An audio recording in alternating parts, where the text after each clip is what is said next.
क्या 90 के दशक की वह सबसे सुरीली और मीठी आवाज अब हमेशा के लिए खामोश हो गई है,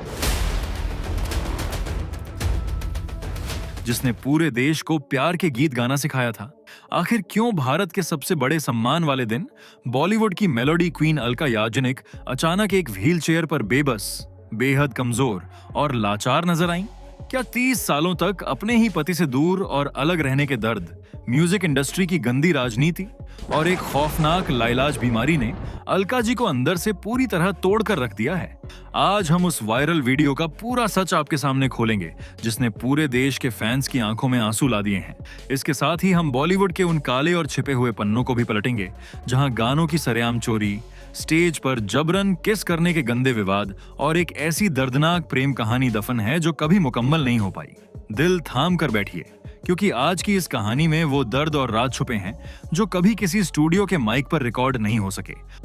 तारीख थी 23 जून 2026 और जगह थी दिल्ली का बेहद ऐतिहासिक और आलीशान राष्ट्रपति भवन। पूरे देश की निगाहें टीवी स्क्रीन्स पर टिकी हुई थीं जब भारत की महामहिम राष्ट्रपति द्रौपदी मुर्मू ने संगीत की दुनिया में अपने 4 दशकों के अतुलनीय योगदान के लिए 60 वर्षीय अलका याग्निक को देश के तीसरे सबसे बड़े नागरिक सम्मान पद्म भूषण से नवाजा। यह एक ऐसा खास पल था जिस पर हर हिंदुस्तानी को फख्र था, एक ऐसा खूबसूरत क्षण जो अलका जी के बेमिसाल और शानदार करियर का सबसे बड़ा ताज था। लेकिन इस भव्य जश्न और खुशी के माहौल के बीच सोशल मीडिया पर एक ऐसा दिल दहला देने वाला वीडियो आग की तरह फैल गया, जिसने लाखों फैंस के दिलों की धड़कनें एकदम से रोक दी। उस वायरल क्लिप में अलका याग्निक बेहद कमजोर, बीमार और थकी हुई नजर आ रही थीं और उन्हें एक महिला अटेंडेंट की मदद से व्हील चेयर पर ले जाया जा रहा था। एक ऐसा चमकता हुआ चेहरा जिस पर हमेशा एक जादुई मुस्कान रहती थी, उस चेहरे पर एक अजीब सी बेबसी और थकान साफ दिखाई दे रही थी।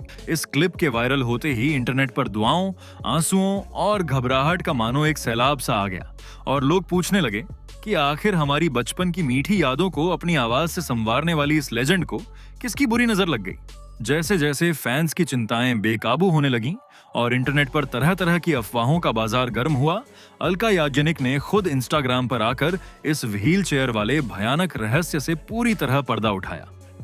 उन्होंने अपने करोड़ों चाहने वालों की बेचैनी को शांत करते हुए एक बहुत ही भावुक नोट लिखा, जिसमें उन्होंने साफ किया कि कोई नई मेडिकल इमरजेंसी नहीं आई है। सच्चाई यह थी कि पद्म पुरस्कार समारोह का वह दिन बेहद लंबा, व्यस्त और शारीरिक रूप से निचोड़ देने वाला था। लगातार कई घंटों तक चलने वाले आधिकारिक कार्यक्रमों, कड़ी सुरक्षा प्रोटोकॉल और औपचारिकताओं ने उनके शरीर को इस कदर थका दिया था कि उन्हें वहां से निकलते वक्त सिर्फ आराम के लिए व्हील चेयर का सहारा लेना पड़ा। उन्होंने बड़ी भावुकता से लिखा कि प्लीज चिंता मत कीजिए, मैं अब बहुत बेहतर महसूस कर रही हूँ और मेरी रिकवरी सही दिशा में आगे बढ़ रही है। लेकिन उनका यह रिकवरी शब्द अपने आप में एक बहुत बड़े और खौफनाक दर्द को समेटे हुए है, क्योंकि यह व्हील चेयर केवल उस एक दिन की थकान का नतीजा नहीं थी, बल्कि यह उस लंबी, खामोश और दर्दनाक लड़ाई का एक छोटा सा हिस्सा थी, जिसे अलका जी पिछले 2 सालों से दुनिया की नजरों से छिपाकर बिल्कुल अकेले लड़ रही हैं। इस गहरे दर्द की असली शुरुआत होती है साल 2024 के उस मनहूस और काले दिन से, जिसने अलका याग्निक की चमकती दुनिया को पूरी तरह से वीरान कर दिया था। जरा सोचिए, जिस इंसान की पूरी जिंदगी, जिसकी पूरी पहचान, जिसकी दौलत और शोहरत सिर्फ उसकी आवाज और उसके कानों पर टिकी हो, अगर अचानक उसे कुछ भी सुनाई देना बंद हो जाए तो उस पर क्या गुजरेगी। 2024 में एक दिन जब अलका जी एक रूटीन फ्लाइट से नीचे उतरी तो उन्हें अचानक महसूस हुआ कि दुनिया की सारी आवाजें म्यूट हो गई हैं और उनके कानों में एक अजीब सा डरावना सन्नाटा छा गया है। जब वह बदहवास और घबराई हुई हालत में डॉक्टरों के पास पहुंची तो मेडिकल रिपोर्ट्स ने जो बताया उसने पूरी म्यूजिक इंडस्ट्री को जड़ों से हिलाकर रख दिया।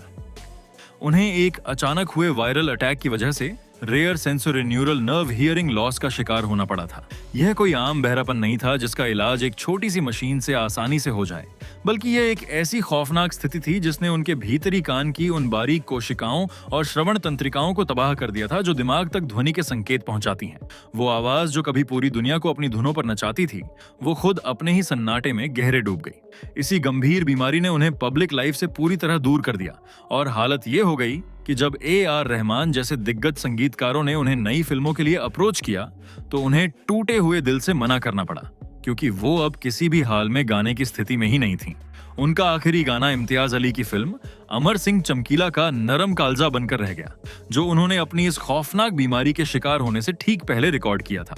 लेकिन अलका याग्निक का यह उतार चढ़ाव भरा सफर केवल इस बीमारी के सन्नाटे और व्हील चेयर तक ही सीमित नहीं है। उनकी जिंदगी की असली पटकथा में इतने बड़े ट्विस्ट, टर्न और विवाद हैं जो किसी भी बॉलीवुड सस्पेंस थ्रिलर को आसानी से मात दे सकते हैं। जब हम उनके सुनहरे दौर की बात करते हैं तो यह याद रखना जरूरी है कि वह कोई आम गायिका नहीं है, बल्कि उन्होंने अपने करियर में 36 से ज्यादा बार नॉमिनेशन पाकर रिकॉर्ड 7 फिल्म फेयर अवार्ड्स जीते हैं, जो कि लेजेंडरी आशा भोसले के बराबर एक ऐतिहासिक रिकॉर्ड है। और कई भाषाओं में 1000 से ज्यादा फिल्मों में लगभग 2500 गाने गाकर म्यूजिक इंडस्ट्री पर एक छत्र राज किया है। लेकिन इस चकाचौंध भरी कामयाबी के ठीक पीछे एक बहुत घिनौनी, काली और गंदी राजनीति का साया भी मंडरा रहा था, जिसने कई बार अलका जी को खून के आंसू रुलाया।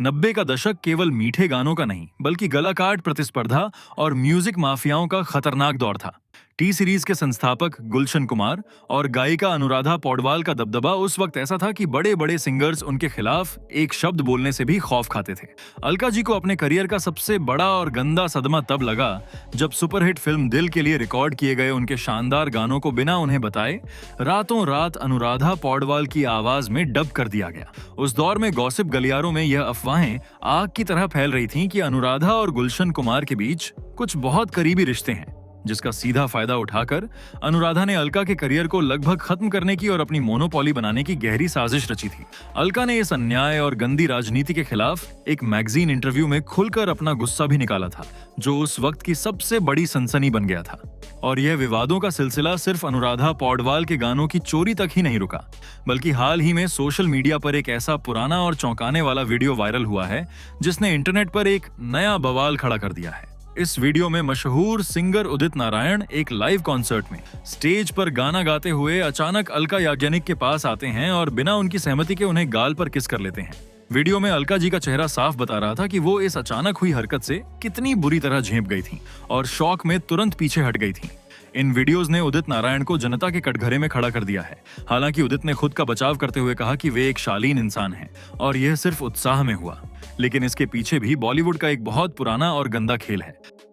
क्योंकि अलका जी ने खुद एक बार हैरान कर देने वाला खुलासा किया था कि 90 के दशक में लगातार खबरों में बने रहने और पब्लिसिटी बटोरने के लिए उन्होंने, उदित नारायण और कुमार सानू ने मिलकर एक लव ट्रायंगल का झूठा पीआर स्टंट रचा था। अजीब बात तो यह है कि खुद उदित नारायण की पत्नी दीपा नारायण ने एक म्यूजिक रियलिटी शो में सरेआम हंसते हुए कहा था कि उन्हें उदित और अलका की इस खास रिलेशनशिप और केमिस्ट्री से कोई ऐतराज नहीं है। लेकिन इन चमकते कैमरों के सामने रची गई इन झूठी कहानियों, पीआर स्टंट्स और स्टेज के विवादों से बहुत दूर अलका याग्निक की असली जिंदगी में एक ऐसा भयानक खालीपन था जिसे न तो कोई फिल्म फेयर अवार्ड भर सका और न ही अखबारों की कोई सुर्खियां। यह खालीपन था उनकी निजी जिंदगी का, उनके उस अकेलेपन का, उनकी उस शादी का जो कानून और समाज की नजर में तो मुकम्मल थी, लेकिन हकीकत में 30 सालों के लंबे इंतजार, आंसुओं और अलगाव की एक बेहद दर्दनाक दास्तान थी। साल 1989 में अलका की मुलाकात शिलोंग के रहने वाले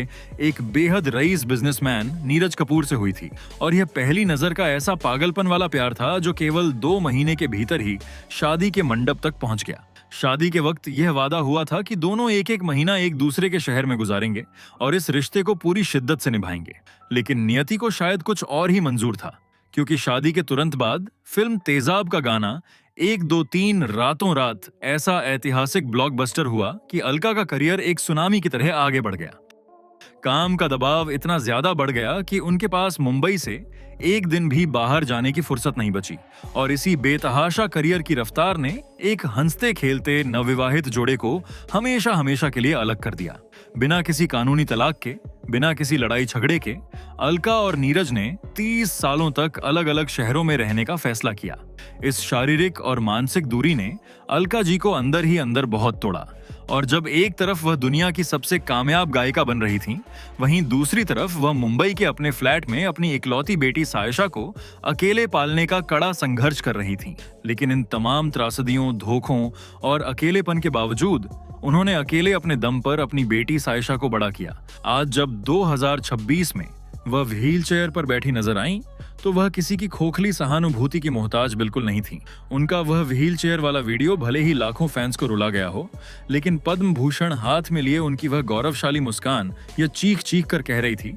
कि उन्होंने अभी हार नहीं मानी है। मशहूर गायिका इला अरुण ने भी उन्हें सपोर्ट करते हुए एकदम सही कहा है कि चमत्कार होते हैं, ताकत वापस आती है और आवाजें अपना रास्ता फिर से ढूंढ लेती हैं। अलका याग्निक धीरे धीरे ही सही, लेकिन वापस अपनी जिंदगी की लय ढूंढ रही हैं। और दोस्तों, अगर आपको बॉलीवुड के इन अनकही कहानियों और गहरे राजों को जानना पसंद है, तो अभी इस वीडियो को लाइक करें और हमारे चैनल को सब्सक्राइब करके बेल आइकन दबाना न भूलें।